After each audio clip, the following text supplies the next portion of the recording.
வணக்கம் நேயர்களே. இந்த வாரம் நம்ம பார்க்க போகிற படம் ஓஹோ எந்தன் பேபி. ஆமாங்க, இந்த படத்தை வந்து கிருஷ்ணகுமார் வந்து டைரக்ட் பண்ணியிருக்காரு. ஜென் மார்ட்டின்னு ஒரு மியூசிக் டைரக்டரு நல்லாவே பண்ணியிருக்கிறான்னு சொல்லலாம். ஒளிப்பதிவாளர் ஹரிஷ் கண்ணன் நல்லா ஒரு சினிமோட்டோகிராஃபி நல்லா சூப்பராக பண்ணியிருக்காங்க. இந்த புது வருவா வந்திருக்க இந்த படத்தை பற்றி பார்க்கலாம் எப்படின்ட்டு. இந்த படத்தோட ஹீரோன்னு பார்த்தீங்கன்னா, நீங்கள் டைட்டில்ஸ் எல்லா இடத்துலையுமே போஸ்டர்ஸ்லாம் பார்த்தீங்கன்னா நம்ம விஷ்ணு விஷால் தான் இருப்பார். ஆனால் அவர் இல்லை, அவர் தம்பி. அவர் பேர் வந்து ருத்ரா. ருத்ரா நடிச்சிருக்கா போல, ரொம்ப நல்லாவே நடிச்சிருக்கிறான்னு தான் சொல்லணும்.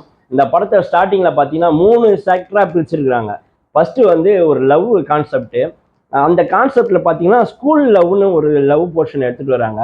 அதில் இந்த பையன் ஷேவ்லாம் பண்ணிட்டு சூப்பராக க்யூட்டாக ஒரு அமுல் பேபி மாதிரி ஒரு கேரக்டர் பண்ணியிருக்கான். ரொம்ப அழகாக இருந்தது. அதுக்கப்புறம் வந்து காலேஜ் கேரக்டராக ஒன்று பண்ணுறாங்க. அதில் வந்து சில காலேஜுக்கே உரித்தான சில விஷயங்கள் பண்ணிட்டு இருக்காங்க.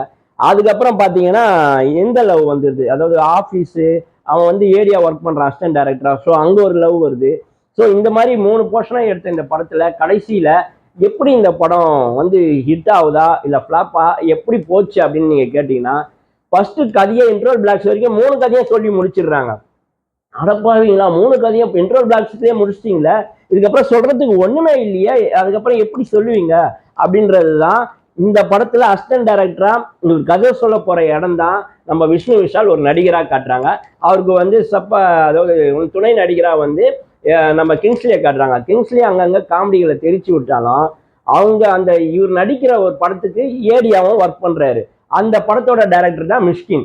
உண்மையாக சொல்லணும்னா மிஷ்கினாக இருக்கட்டும் இல்லை விஷ்ணு விஷாலாக இருக்கட்டும், ஒரு சின்ன பையனோட படத்தில் நடிக்கணுமேனு எந்தவித ஒரு பாகுபாடும் இல்லாமல் தலைக்கணமும் இல்லாமல் அழகாக கதைக்கு நேர்த்தியாக நடிச்சிருக்காங்க விஷ்ணு விஷாலும் மிஷ்கினும். பாராட்டக்கூடிய ஒரு விஷயம். அவ்வளோ அழகாக நேர்த்தியாக நடிச்சிருந்தது. இன்னொன்று, அவங்க எடுக்கிற படத்துலையும் கதைகள் வந்து அழகாகவும் அந்த போர்ஷன் போவோம். அதுக்கப்புறம் விஷ்ணு விஷால் இந்த ஏடி கிட்ட கேட்குற கதையும் இவன் தன்னோட உண்மை கதையை ஒன்று சொல்கிறப்பையும் இந்த கதையும் ஒரு சூப்பராக எடுத்துகிட்டு போய் செகண்ட் ஹாஃப் அழகாக கிளைமேக்ஸில் முடிக்கிறாங்க.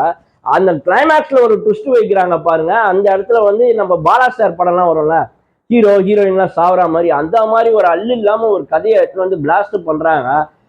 உண்மையாலுமே ஆடியன்ஸ்லாம் சீட்டி நுழையில வர அளவுக்கு அந்த இடத்துல ஒரு ட்விஸ்ட் வைக்கிறார் தான் டைரக்டர். ரொம்ப அழகா இருந்தது. இன்னும் ஒரு படி மேலே போய் சொல்லணும்னா நம்ம மியூசிக் டைரக்டர் ஜென் மார்ட்டின் ஏற்கனவே டாடா கிஸ் இன்னும் நிறைய படங்கள் ஹிட் பண்ணியிருக்கிறாரு இந்த மியூசிக் டைரக்டர். இந்த படத்துல பாடல் வரிகள் ரொம்ப அழகா இருந்தாலும் ஒரே ஒரு பாடல்களை சிச்சி நம்ம பாட வச்சிருக்காங்க. ரொம்ப அருமையா இருந்தது அந்த பாடல். அவ்வளோ அழகா பாடியிருக்காங்க. பாடல்கள் ஒவ்வொன்றும் ரசிக்கும்படியா இருந்ததுன்னு தான் சொல்லணும். இந்த மாதிரி ஒரு டைரக்டரு, மியூசிக் டைரக்டரு அடுத்த பரிமாணத்துல சாம்சியஸ் எல்லாம் தாண்டி போறதுக்கான கட்ஸ் இருக்கு அப்படின்றதையும் நம்ம பார்க்க முடிஞ்சுது. ஒளிப்பதிவை பார்த்தீங்கன்னா இந்த ஹீரோக்கும் ஹீரோயினுக்கும் ஒரு இடத்துல லவ் போர்ஷன் அப்போ ஒரு ஸ்டார்ட் வைக்கிறாங்க. அது என்ன சொல்றது, சரியான ஹைட்டு மலையில கீழே இருக்கிற நகரங்கள்லாம் அப்படியே லைட் வெளிச்சத்துல தெரியும். அதே மாதிரி ஈவினிங் போர்ஷன்லயும் தெரியும். சண்டை நடக்கிற சீன்ஸ்லாம் இவங்க எங்க கீழே விழுந்து இறந்துடுவாங்களோ, ஐயோ என்ன தள்ளி விட்டுற போறாங்க, அந்த மாதிரி ஒரு ரிஸ்கி ஷார்ட்டான ஒரு லவ் போர்ஷன்ஸ் அந்த இடத்துல வச்சிருக்கிறது டேரக்டருக்கு, ஒளிப்பதிவாளருக்கும் டேரக்டரும் பாராட்டக்கூடிய ஒரு விஷயம்.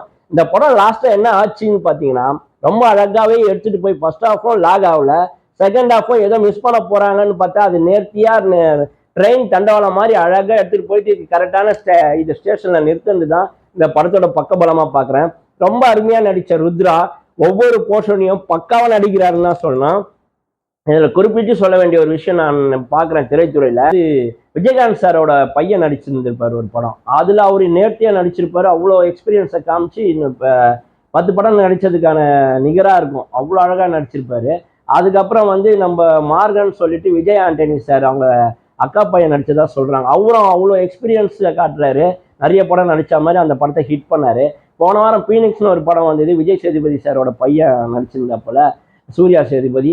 அவரும் ஒரே படத்துல டாப்புக்கு போயிட்டு 10 படம் நடிச்சதுக்கான இதுவும் பாத்தீங்கன்னா விஷ்ணு விஷாலோட தம்பி நடிச்சிருக்கிறான் ருத்ரான்னு சொல்லிட்டு. இவரும் பாத்தீங்கன்னா என்ன ஒரு எக்ஸ்பீரியன்ஸ், படத்தை தாங்கிட்டு போறது அந்த பையன் தான். அவ்வளோ அழகா நடிச்சிருக்காருன்னு தான் சொல்லணும். படம் ரொம்ப நல்லா வந்திருக்கு. இது குழந்தைகளுக்கான படம் கிடையாது. இது கொஞ்சம் ஏ சர்டிஃபிகேட்டு ஃபர்ஸ்ட் ஹாஃப்ல இருக்குதான் சொல்லணும்.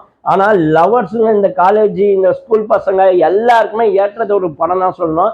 முக்கியமாக குடும்பஸ்தர்களுக்கும் இந்த படம் பார்க்கலாம். ஏன்னா அவங்க அப்பா அம்மா கேரக்டரும் உள்ளே எடுத்துகிட்டு வந்தாங்க. கிடைச்ச 2.5 மணி நேரத்தில் எல்லா மக்களையும் ஃபுல்ஃபில் பண்ண முடியுமா, சந்தோஷப்படுத்த முடியுமான்னு பார்த்தா இந்த படம் ஓரளவுக்கு ட்ரை பண்ணியிருக்காங்க. ஆனால் நல்லாவே வந்திருக்கு. என்னை பொறுத்த வரைக்கும் இந்த படம் எல்லாருமே வாட்சபிளான படம் தான். கண்டிப்பாக இதெல்லாம் போய் தியேட்டர் எக்ஸ்பீரியன்ஸில் பார்த்தீங்கன்னா ரொம்ப சந்தோஷமாக இருக்கும் இந்த படம். மீண்டும் ஒரு நல்ல படத்தில் பார்க்குறேன். நன்றி, வணக்கம்.